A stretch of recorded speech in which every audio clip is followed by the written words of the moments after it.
Good evening, ladies and gentlemen, and welcome to the Stephanie Stevens Show. I am Stephanie Stevens, and I will be your host for the next 30 to 35 minutes.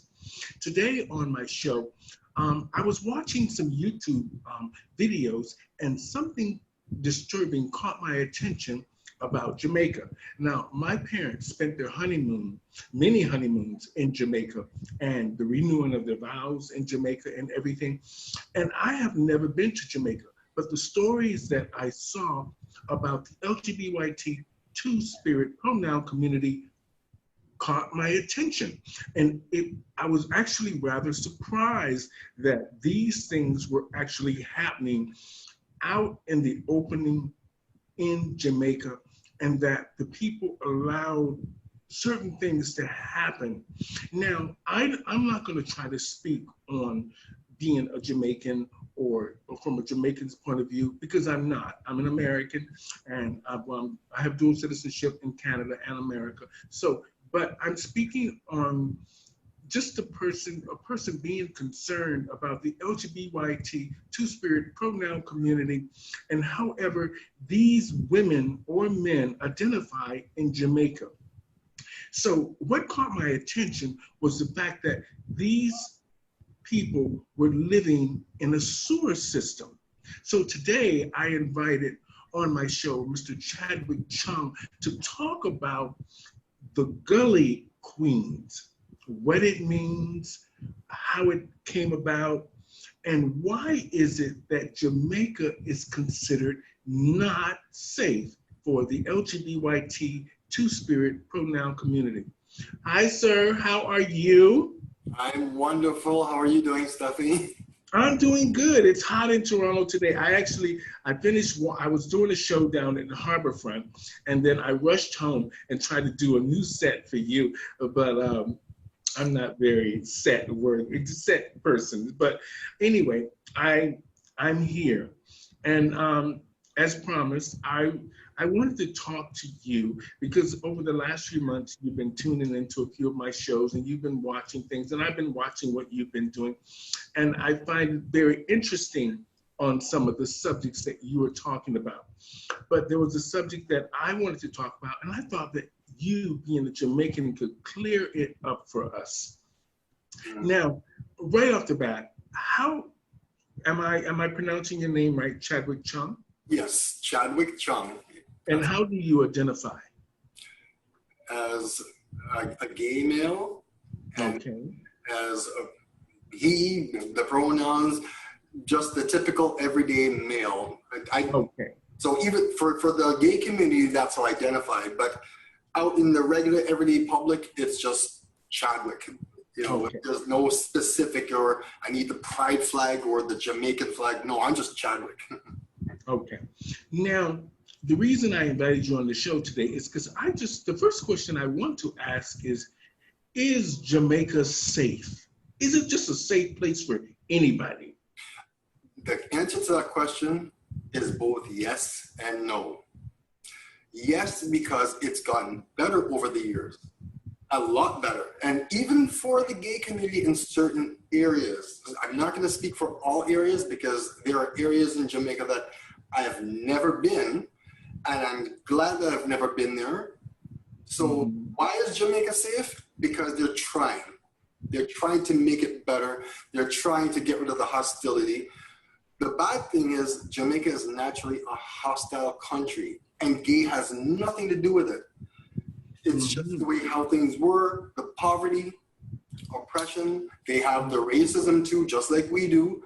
And if you're poor, Black, living in the ghettos, that is enough to cause crime and murder. So throw gay into the mix, it just makes it worse.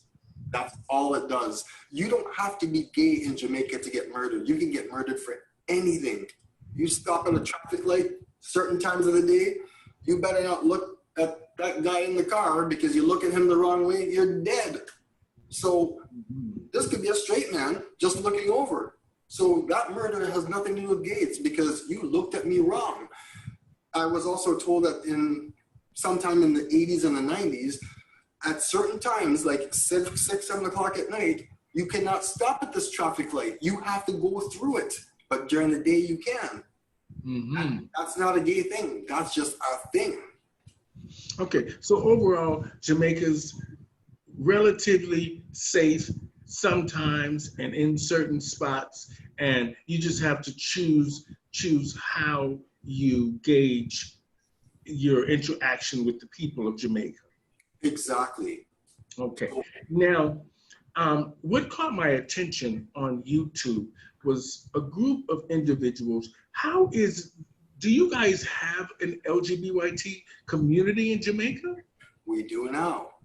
And actually, ours is called P flag. And that means, no, not P flag, J flag. J flag is Jamaica form for lesbians, all sexuals, and gays. No, P flag is Canada. J flag is Jamaica. And that community is pretty much designed for people that are having it really, really tough. It's for some people who are having a hard time coming out. It's for people who have been physically, emotionally, verbally abused. And the murders, it's like, we can't take this anymore. Where do we go? Mm-hmm. So that J flag it's like a last resort. It shouldn't be. It should be a first resort, because by the time you go there and need them, it's too late. So much damage has been done. And so, can I just ask this question? Why is it that the gay community in Jamaica is not more visible? Because of the fear of being targeted. You go to school and you have someone who supposedly looks gay, you're a target. So if you look gay and I'm your friend, I need to stay away from you, because if I am friends with someone that looks gay, what does that say about me as a straight person? That's how the straight guy looks at it. I don't want you guys harassing me just because he got off the same bus with me. So guess what? Goodbye friendship. You're a nice person, but you need to go, because they're going to do to me what I know they're going to do to you. So that's where the tension starts. But as you're saying, why is it like that? Okay, it's a Christian country. I've been told that Jamaica has more churches in a 40-mile radius than places in Ontario would have. And I thought, well, I didn't really pay attention to how many they have, but there's a lot of history. So because of that, they teach you the Christian things in school, at home, in church. Those are the big three, which is why you can't speak patois in school, home, or church. It's that respecting. Now you throw gay into the mix and you say, that person outed me. I didn't want to come out. They outed me. Now I'm the humiliation of school. I got kicked out of school for being gay. The school calls the parents. We don't want your child here anymore because according to what we were told, they're homosexual. Now the parents are stuck with that. They are faced with the ridicule. Why are you raising your son to be that way? Now the parents say, I don't want you home either. The church doesn't want you. So that's where they end up in the gullies, because they're rejected by everywhere in society. Okay. Now, the Prime Minister of Jamaica is a woman. Am I right? I don't know. Well, no, I think that's Andrew Holness. The female, the one you saw was Portia Simpson. Yeah, that's who it was at the time. So when the Gully Queens were recorded at that time, she was the Prime Minister, yes. Okay. Now, I just want to focus on the Pride Committee for just a minute. The gay, what do you call it? The G flag in Jamaica? J flag. Okay, G flag. Now, in Jamaica, now is this? Do they actually have an office? Do they have a working office? And do they have an outreach program? Yes and no. Yes, they have it, but they don't advertise it because haters will find the place, go in there and shoot people because of what it stands for. So you might have a straight person volunteering to help whatever. The majority of people there would be gay, of course. But what if you have a straight person that says, I'm willing to help?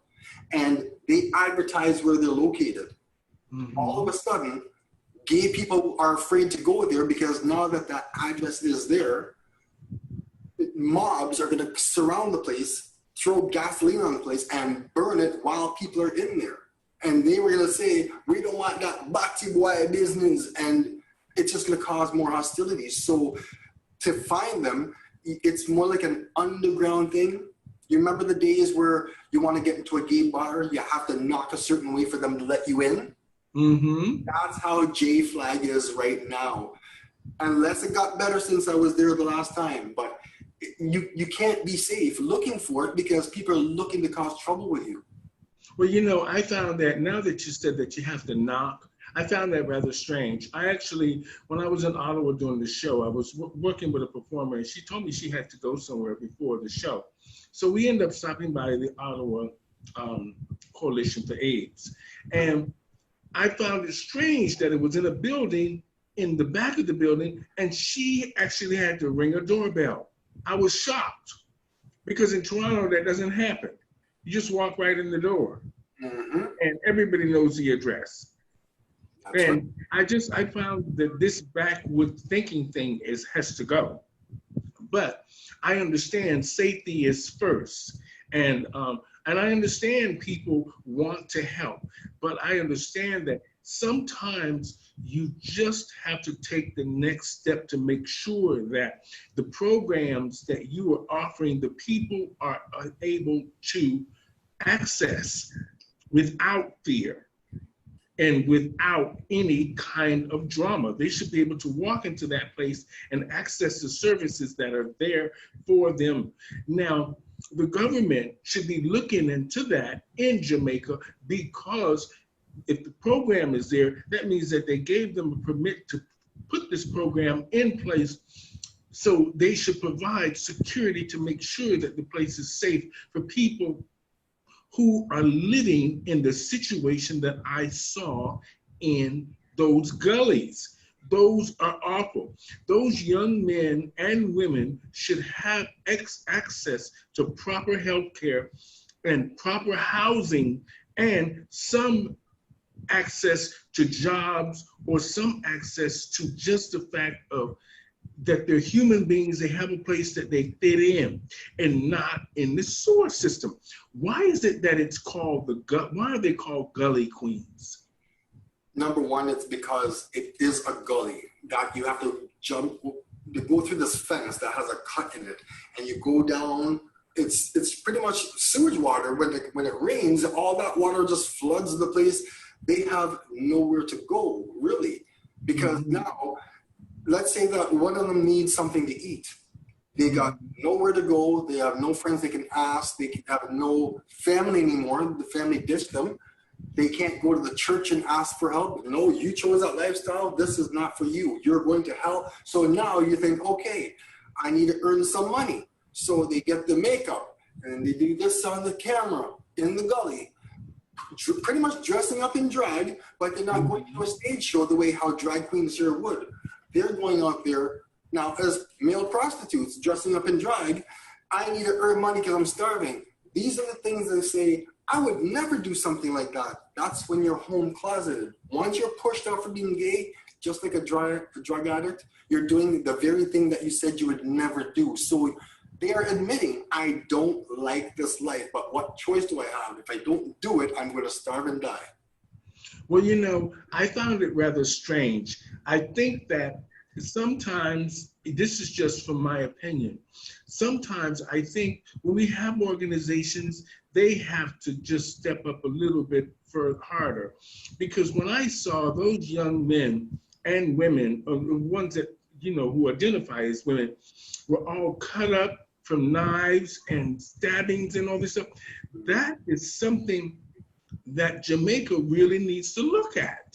And not only that, what I found more shocking is that these are young people. These are young people. Where are their mothers? The mothers who go to church and say that they're Christians and that they abide by God.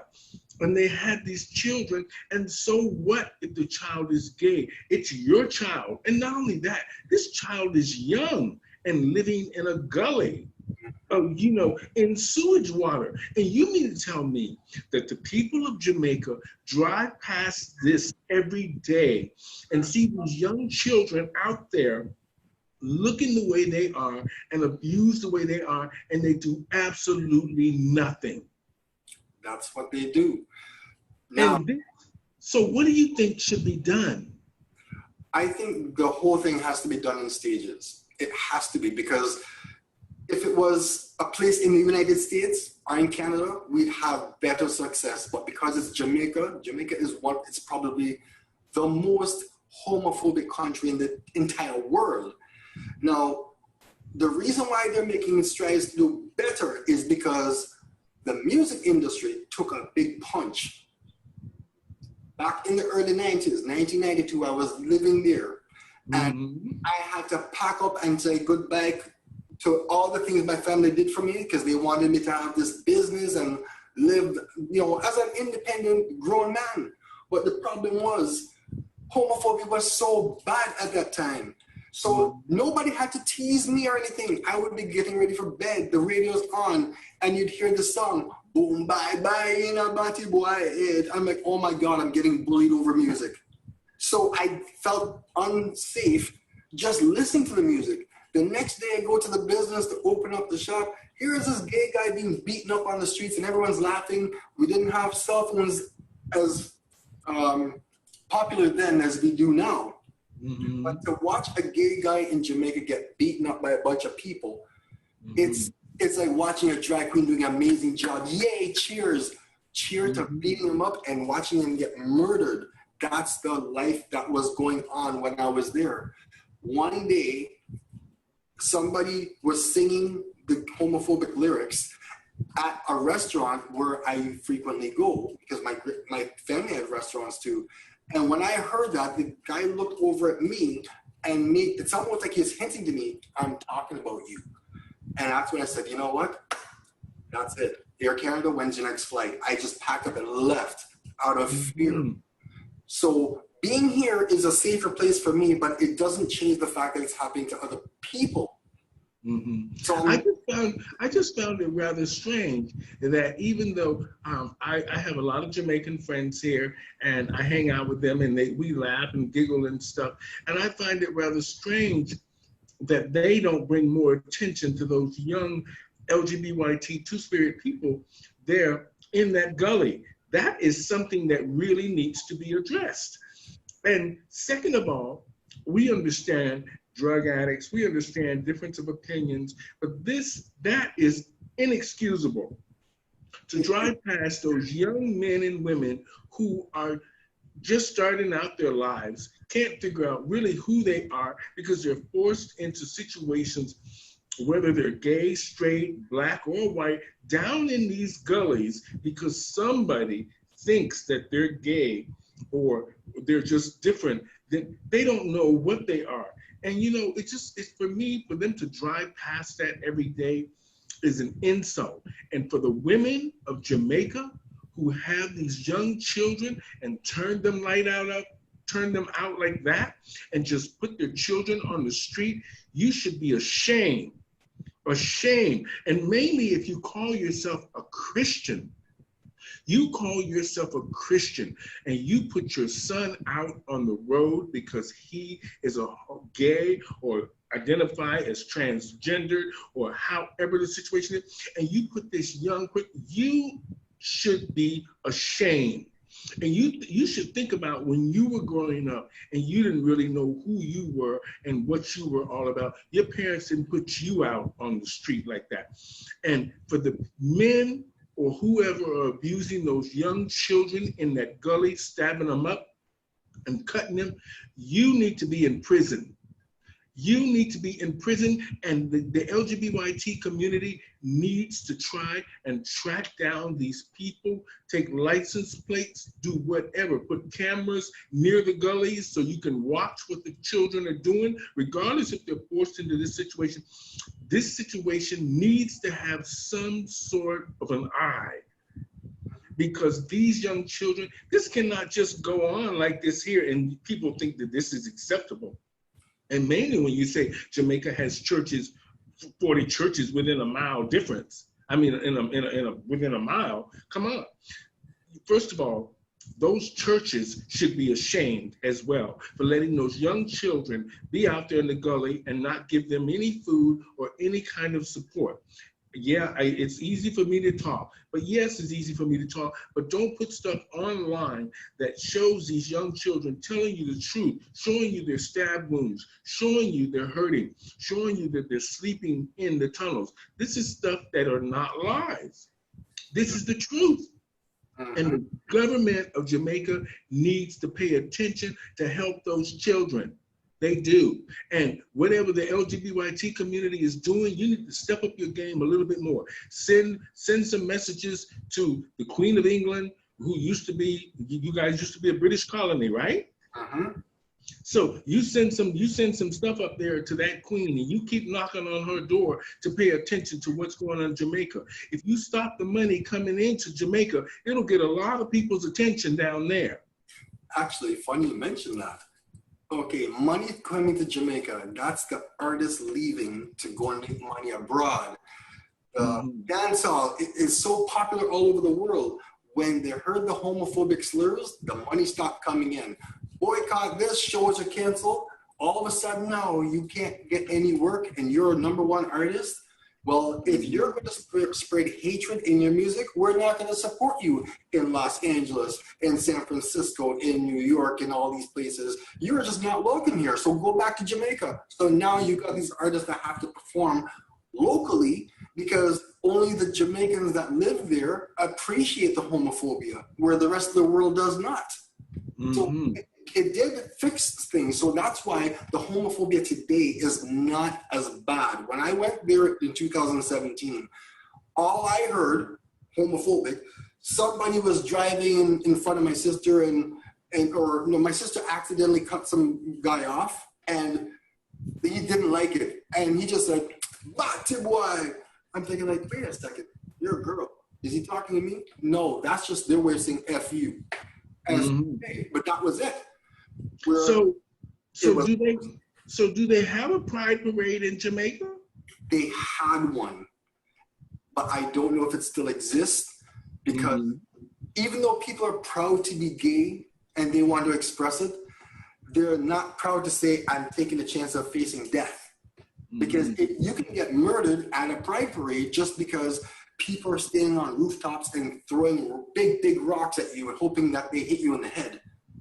Oh my God. Yes, that's the way it used to be when I was there, which is why I got the hell out. Because if this is how I feel with music played to me and homophobes are being fueled by the hatred in the music, the hate crime for gays went up when those songs came out. And I said, this song has got to get away from #1. Why does the radio station allow them to say these things and not filter anything? That's well, I did notice the one guy, I can't remember what his name is. I think it starts with a B. And he was trying to go to New York to do a show. And the governor of New York said that he didn't want that in the country, in his city. I forgot what his name was. And he was doing the homophobic lyrics to this one song that was really popular. And he went to the border. I guess they went to the border. They had them arrange the show in New York. And when they got there, the mayor said that they weren't going to allow them in the country because of these homophobic songs and all this stuff. So they kept trying, like you said, they kept turning them back in the US because they weren't having that. They weren't down there trying to incite anything, because New York is one of the most liberal places in the US for gays. I mean, they have the biggest gay pride, almost one of the biggest gay pride parades in the US, New York. So they weren't going to have him.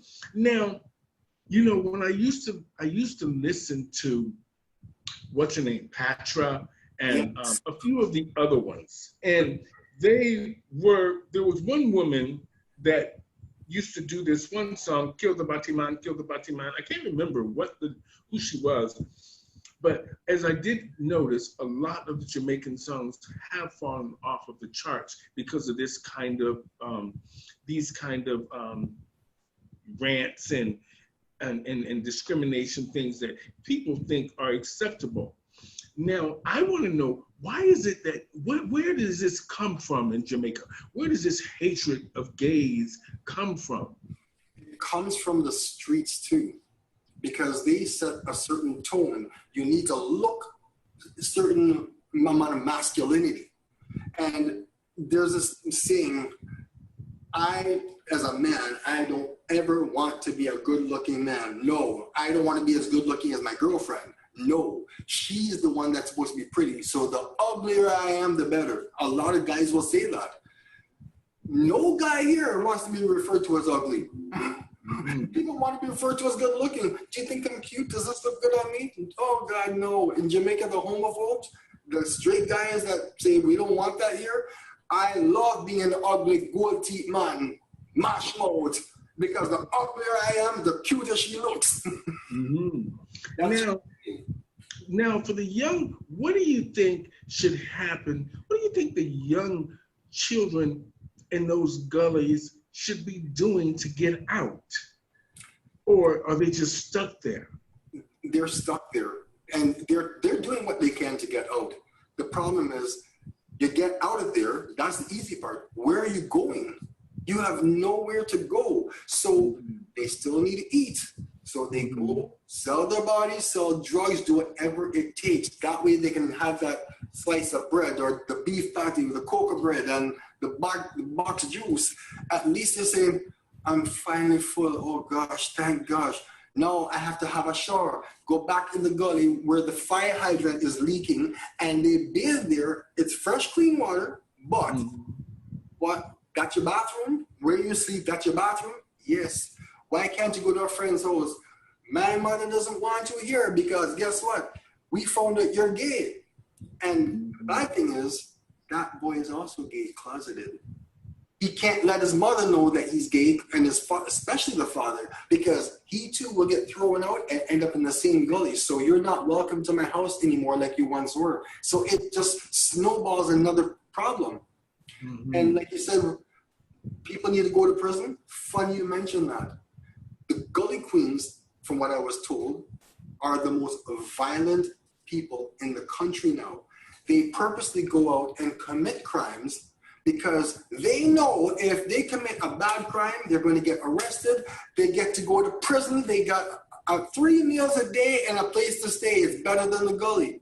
So they will commit the crime to get out of the gully by being there. So now, if you're going to get stabbed and whatever, it's going to happen indoors. You're safe. That's the mentality. Well, you know, I was going to say that the government of Jamaica should be ashamed because the Queens, or the Gully Queens, which they call them, are treated less than men or people in prison who have committed heinous crimes. And these are young children in the gully. That means that a lot of them haven't committed a lot of crimes, or they're just trying to get by, or they're just young kids trying to figure out who they are. And like you said, it's shameful that they're now committing these crimes just to go to jail so they have 3 meals a day and a roof over their head. You know, shame on Jamaica. Shame on Jamaica. I don't care who says anything about anything. Shameful the way you treat the LGBT community in Jamaica. It's a shame. And you really need to rethink that and try to help those young people get their lives started, regardless of what they identify as and where they come from. Give them a great start in life, or try to help them get a start in life, because a lot of those young kids should be in school. Exactly. You want to know something else interesting about that? I have a couple of Jamaican friends here that go to the local gay bar. They will message me or they'll call me and they say to me, oh, do you want to go to that place? That's the code, that place. And I'm like, when? What time? And that's how they say, do you want to go to the gay bar? You're telling me you're so scared from what you've seen in Jamaica. Now that you're living in Canada, you're telling me you can't say the word gay on the phone. You're afraid that that word's going to trigger something. And that fear has been put there for the longest time. So you have grown-ups that will not use the word gay on the phone. No, we're going to go to that place. If I walk down the street with you and that Jamaican comes up to me and say, who is this one? Let's say if you're not in drag, you're just out in your boy clothes. I can't say Larry's gay. Don't say that word. No. The code word is, oh, he goes to our church. Our church, our community. So when a Jamaican comes to me and says, I know that guy, he goes to our church, that's our bar. Oh, okay. I don't want to expose too much because you have to remember this, when this goes live and everybody all over the world can see it, including people in Jamaica, they're going to look at this and say, they caught on. We got to find another way to attack people. So this is why I have to be careful what I'm saying to you on this call, because it's very important, but at the same time, I can't disclose locations where people go because now other people are going to try and harm them. They're already destroyed. I don't want them dead. So I have to, for this call. You know, it's a shame that when you think about this, we have so many services in Toronto, and so many of the Jamaican community participate in a lot of the programs that a lot of us take part in, and there's a lot of help here and services here. It would be great if some of those kids could reach out to some of the program workers here, or you can send them links. I don't know. I mean, I'm sure they know how to access a phone here and there. But there needs to be some kind of a more of an outreach to get those young people out of that gully and get them moving in the right direction, whether it's to get them a job, but mainly they should be in school. And that's what I noticed, that there were so many young ones there not in school. And this should be a concern to the government of Jamaica. Number one, that those young kids aren't in school. And number two, that somebody is driving around harming these kids, regardless if they're selling drugs or selling their bodies to make money for food. Somebody's harming these kids, and they need to be brought into justice for that situation. Yes, it's easy for me to say that because I live in Canada, but don't hate me because I live in Canada and I'm privileged to this and this and this. If I was in Jamaica, I'd be subjected to the same thing those kids would be subjected to. So, but fortunately, I live in Canada. But I'm willing to say and just offer my voice and to sort of say, you people need to help these children in that gully. That is shameful on Jamaica. And it is really shameful because they're young people that have so much to give and so much to offer. Stop hurting them.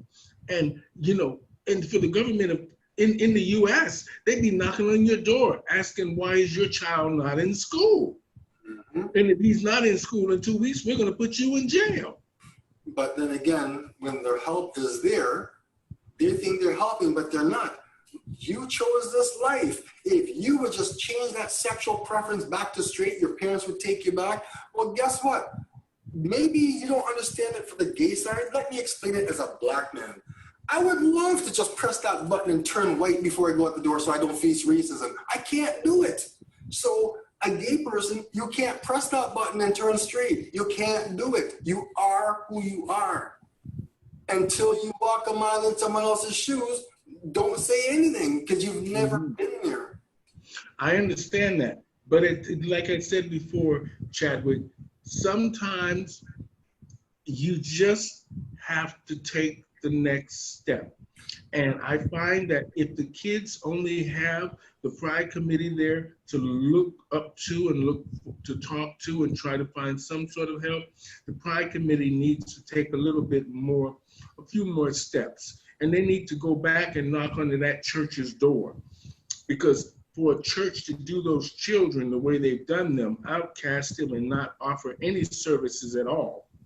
Not that I'm saying every church in Jamaica has done that, but if those kids are living down there, that means that there's majority no help for them nowhere that they turn. And not the church now. I mean, things have changed for the better. Like I said, I went there 3 years ago, and not a thing of homophobia was out there. They changed the music to something that's more pleasant. And because of that, the people became more pleasant. I said, okay, so you can twist homophobia to the point where you can get rid of it.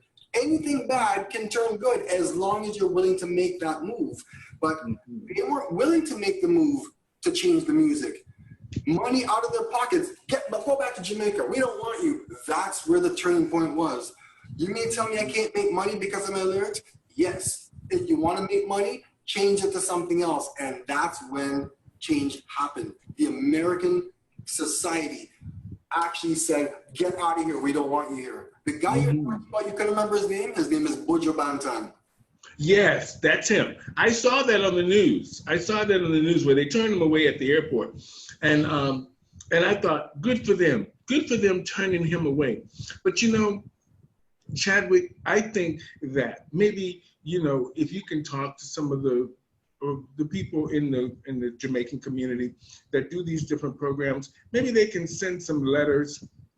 I think sending letters to the government of Jamaica will be on deaf ears. But I think if you send some letters to that Queen Elizabeth or that governor, that prime minister of the UK, or wherever it is over there, you send quite a few letters and petitions about what's happening with those guys and girls in that gully there, something will change.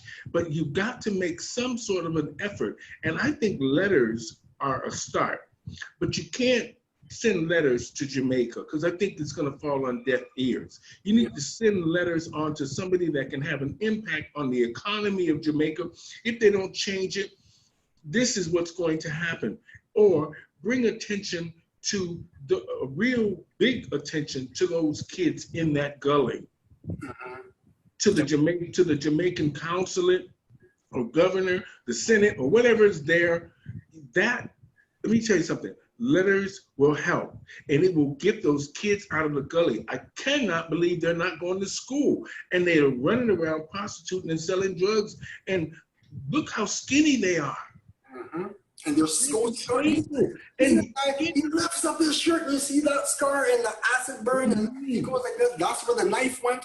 This is what they deal with all the time. But mind you, out of all the gay people there in Jamaica, the Gully Queens are probably treated the worst, because you have gay people that have places to live, but because they look and behave like me in regular clothes, I don't talk like this, I don't fight like this, that's what they want to see.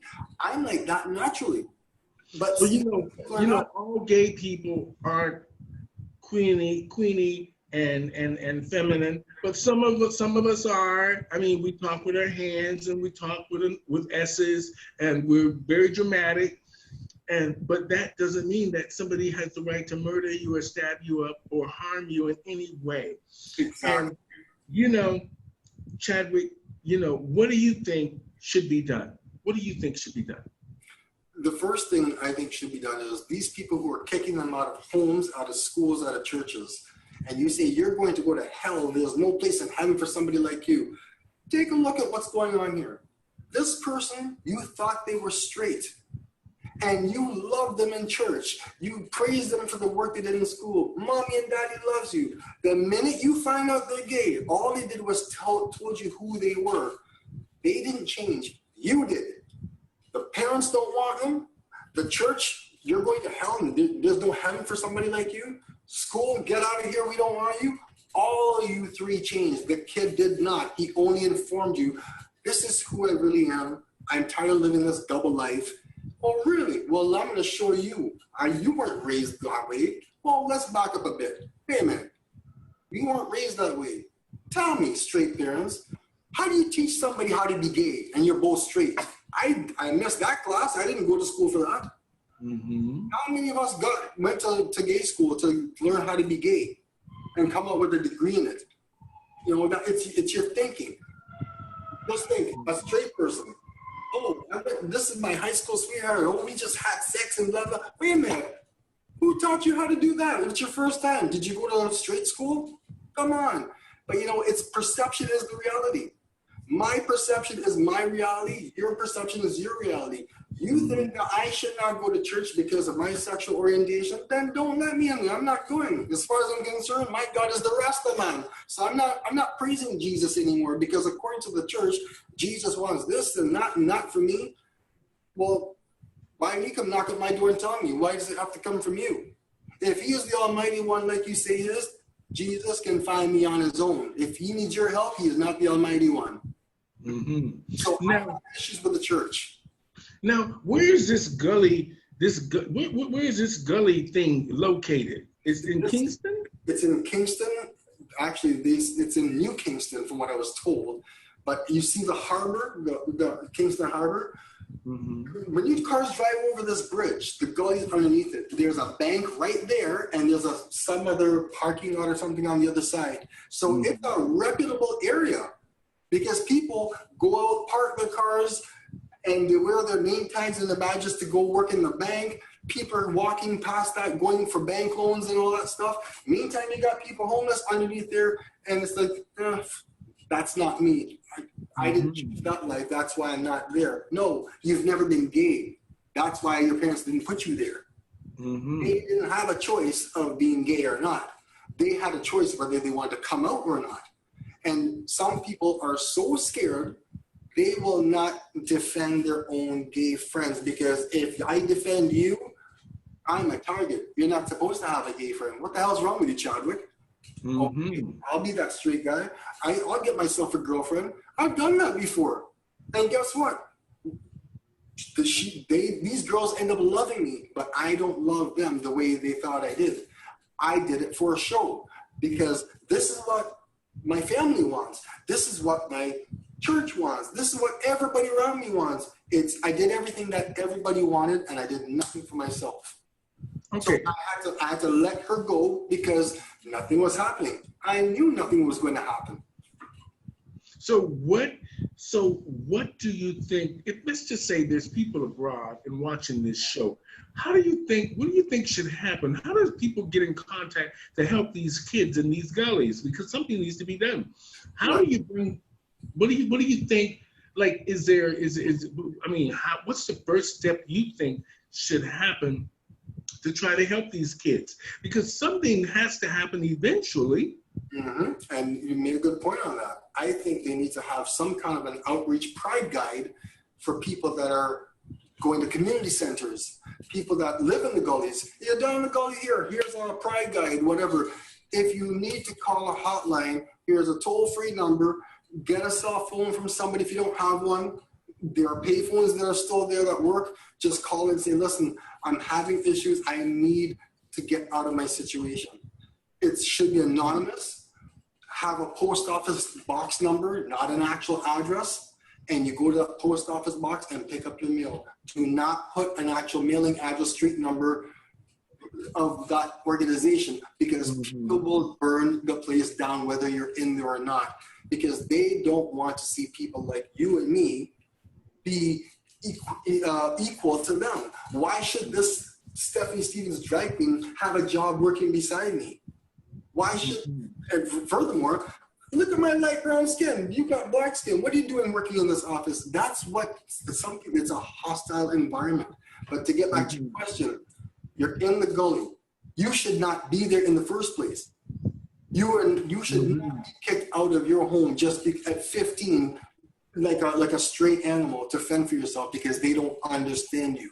So how will you understand somebody when you do something like that? You never will. And this is why I said in my previous videos on Facebook, you can educate the ignorant. You can't fix stupid. And too many people today are trying to fix stupid. You need to educate the ignorant. Once you do that, do you know more now than when I first started speaking to you? Yes, I've done my job. So what are you going to do about these Gully Queens? Do you want to see the place flooded and flooded and flooded of people so that water can't flow because it's full of gay people that are rejected? Or do you want to create an environment for them? You don't have to like them, but you know what? Yes, you need food. You need education. You could be the future doctor that's never going to be a doctor. You're the person that could have found a cure for cancer, but because you lived life in the gully, now you have to turn to prostitution. So all your dreams get thrown out. But even here, Do these people that live these men and women that live down in the Gully, does a doctor ever go down there to see what's going on with them? No, no, no. That's Do they ever have any outreach programs that go down there? They have those programs, but they are not getting any success. So somebody like, say, a very, very popular person in the gay community, whether it's London or Toronto, they have people like you and Katu that does drag here, charitable things. They go there, they fly down, they do all these things, and they have to pack up and leave, fearing for the security of their own well-being. But that is a Jamaican that actually is able to live in the United States, happily, safe from all that. But yeah, you're in the United States now. You're living in New York. You don't have to worry about that. They do. They're still in the gully. You gotta get them out. Once you're out of the gully, now we can breathe and feel everything's okay. We're far from it. We're far from it. Okay, well, we're going to wrap it up here shortly. Hopefully, you brought some insight onto what the life is really like in Jamaica. The fact that it was easier for me to understand that Jamaica is really not a safe place. It's safer now, but yet it's not a place where you would just pick up and just be who you are, because it would put your life in danger in a lot of sense of even whether or not you're a tourist and they rob you and murder you, or you're a gully person that they just despise because you're homosexual. These are things that are very concerning. And I find it rather strange that women who have had these young children, regardless if they're homosexual or not, and say that they're Christians and they go to church and they don't care for these young men and women. This is something that's astounding to me and shocking. I know it happens all over the world, but for it to happen so out in the open and nobody does anything about it is more shocking to me. Now, I think that the letter writing thing is a good idea.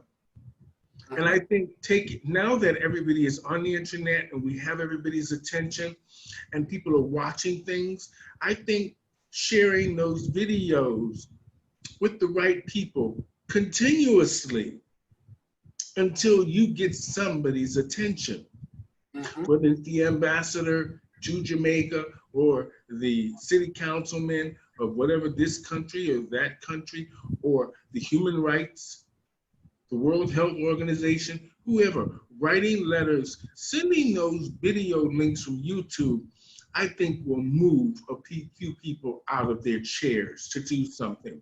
So I think, I'm going to, do what I can with just putting the word out that I'm not from Jamaica, but I'm a human being. And when I saw this, and mainly from our community, somebody has to, do something.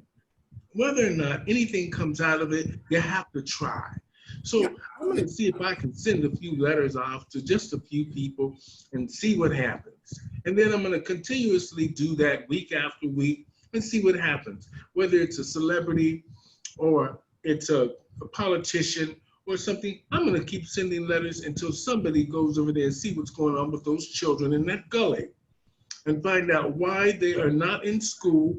And regardless of how you feel about them and whether or not I'm Jamaican or not, I'm a human being and those kids are a human being. And I found it rather disturbing. And it's very upsetting that you stabbed the children up the way you did and did them the way you did them. That's just not good. So thank you so much, Chadwick, for talking to me today on the show. You shedded some insight on it. I mean, it's a very tough subject and a very eye-opening and very shocking to just even me. And trust me, I've been around this world and I've seen everything. But for me to have seen those kids like that was shocking. I hope the government of Jamaica understands that they should be ashamed. And the Christians in Jamaica who run those churches and those organizations and not helping those children, you should be ashamed too. Yeah, just one thing before we end off. Let me just tell you where that life led me today living in London. When I went to Jamaica, I'm hated for gay. So I came back to Canada only to find out I'm hated for black. So I was not wanted anywhere. So when people see me with this attitude on stage performing, that's a lot of aggression from years of homophobia and racism combined. I had my head pushed in the toilet at school and flushed. And the guys would say, oh, look at him. He looks just like what, you can't tell the difference between him and Jeff. They look the same. Damn faggot. So, okay, you hate me for being gay or black? Both. So here, the gay community was taking Red Stripe and Appleton and throwing it down the drain saying, we don't want anything Jamaican in these bars because you guys are hatred. And Jamaica's like, we don't want anything to do with damn gay people. That's an American and Canadian thing. We don't have gays here. I'm on the fence. You're telling me to pick a side between my culture and my gay community? It reminded me of people who are mixed race.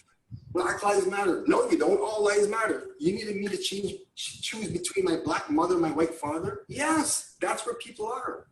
It's causing us to feel hostile. So when I get on stage and I put on a performance, I get nasty and vulgar because certain things remind me of where I was at that point.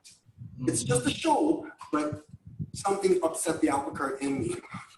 That's why I pushed it. So that's when I leave Chadwick at home and I turn into Miss Achin, because in Jamaica, Miss Achin is a Chinese thing. Mm-hmm. It's a stage thing. And they gave me that name whether I wanted it or not, because you can't say, oh, Chadwick, he's that black guy. Excuse me, the whole bar's black. Can you be more specific? Oh, the Chinaman. Oh, the guy drinking the Appleton rum. Okay. It's not a racial thing. It's just an identity. Mm-hmm. That's where I can leave it. But you're right. The Gullies need work.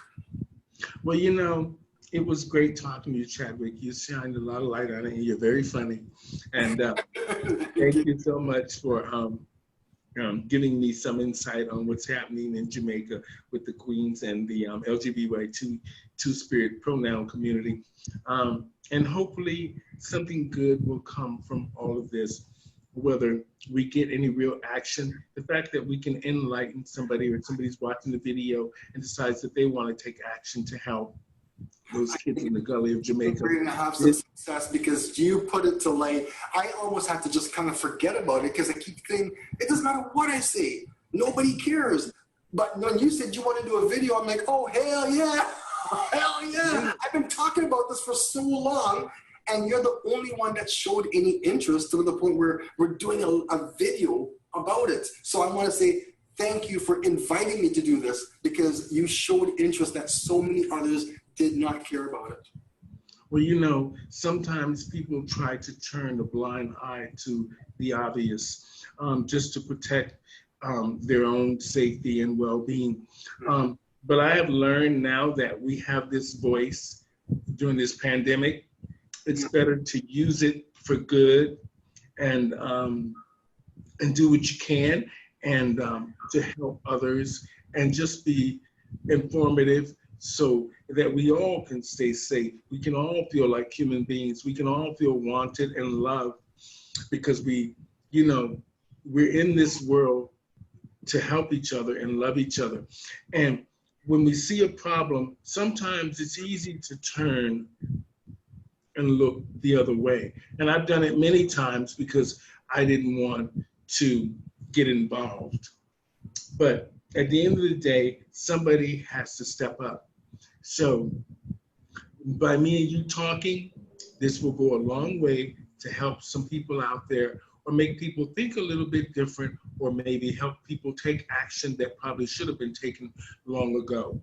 Yes. So you need to understand that these are young people with great lives, great brains, great futures in front of them. And when you do them the way you do them, nobody has the right to hurt people just because of who they feel that they are. That's right. So until next time, Chadwick, we will talk again. Yes. And I love talking to you. So I will talk to you again. Ladies and gentlemen, on the show today, I had Mr. Chadwick Chung talking about the Gully Queens of Jamaica. We wanted to bring some light on the fact that these are young men and women living in the sewer system of Jamaica and living a sort of a very dangerous life. And hopefully we brought some light and insight to what is actually happening there with the LGBT two-spirit pronoun community that the government of Jamaica seems to have turned a blind eye to. So hopefully this show will bring some light and open your hearts and open your minds and some of you to take action to help those kids in the gully of Jamaica. They're called the Gully Queens. It's on YouTube. YouTube it and see what the show and the story is all about. Thank you guys so much, and we will chat again, Chadwick. All right, Stephanie, have a good evening. Have a great week, everybody. Bye-bye. You've been on the Stephanie Stevens Show. Mwah, mwah, mwah, mwah.